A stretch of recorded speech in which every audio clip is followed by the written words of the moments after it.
Stel daarvoor, du hast den geld auf einem einzigen Bankkonto liegen, und fragst dich plötzlich, bekomme ich dafür eigentlich Zinsen?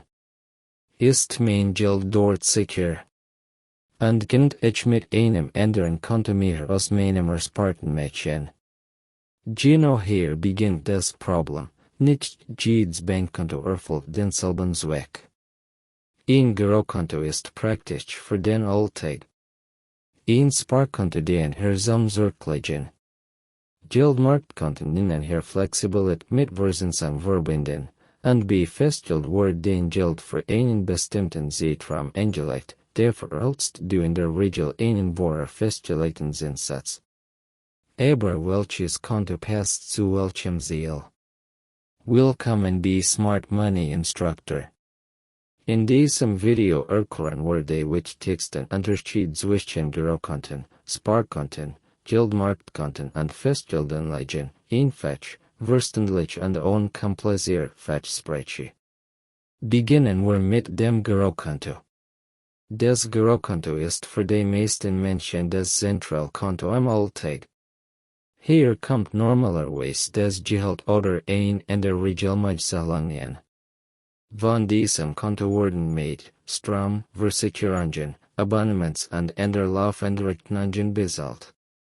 Auch Überweisungen, Lastschriften und Kartenzahlungen laufen typischerweise bei das Girokonto. Der Vorteil ist also die Flexibilität. Du kannst den Geld jederzeit verhaltlich ausgeben verwenden. Aber genau diese Flexibilität hat auch einen Nachteil. Ein Girokonto ist normalerweise nicht dafür gedacht, langfristiger Geldbetrag zu sparen. Die Verzinsung ist häufig niedrig oder gar nicht vorhanden.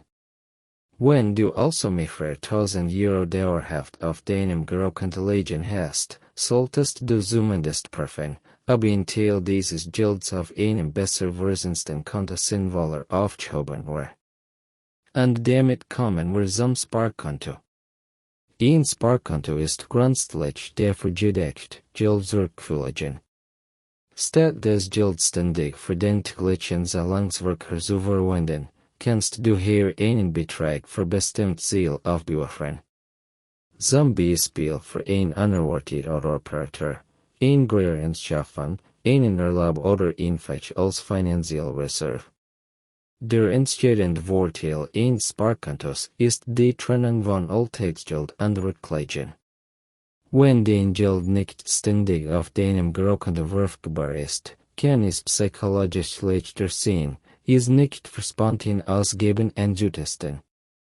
Allerdings solltest du auch hier genau auf die Konditionen achten. Nicht jedes Sparkonto bietet attraktive Zinsen, und bei manchen Produkten gelten Sonderbedingungen für Einzelhandel oder Abhebungen. Eine weitere Möglichkeit sind Geldmarktkonten.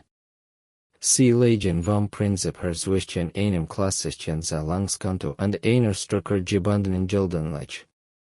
Je nachdem Bieter und Produkten in Geldmarktkonten unterschiedliche Zugangsbedingungen und Abhebungsregeln haben. Deshalb gilt auch hier, nicht nur auf die Bewerbungsausgaben. Ein Zinssatz kann sich verändern. Ordnungen differen, Mindestbetrag oder andere Bedingungen eine Rolle spielen.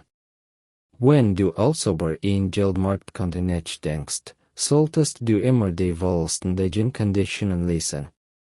Und jetzt kommen wir zu einer Anlageform, die besonders interessant sein kann, wenn du den Geld für einen bestimmten Zeitraum nicht benötigst, Festgeld.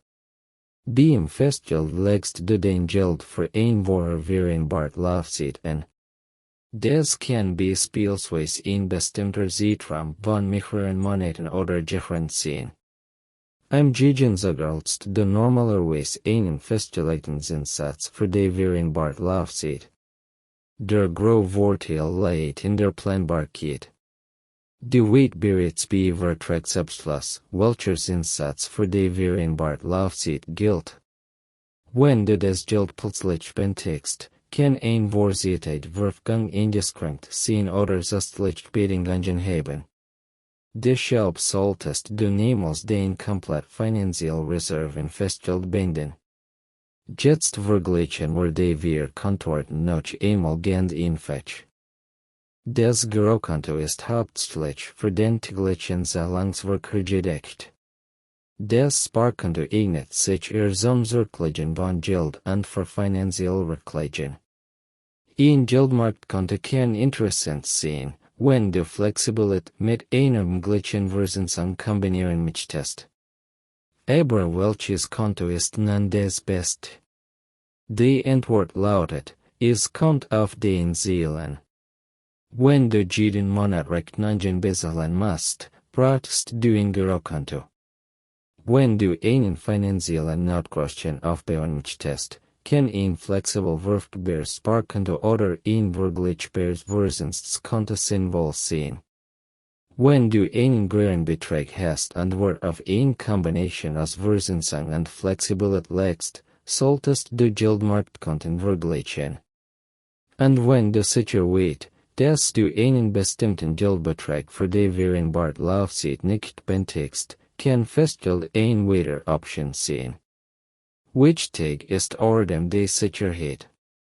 Bei Bankanlagen solltest du prüfen, welche Anlagensicherung das Institut unterliegt und bis zu welcher die Anlagen gesichert sind.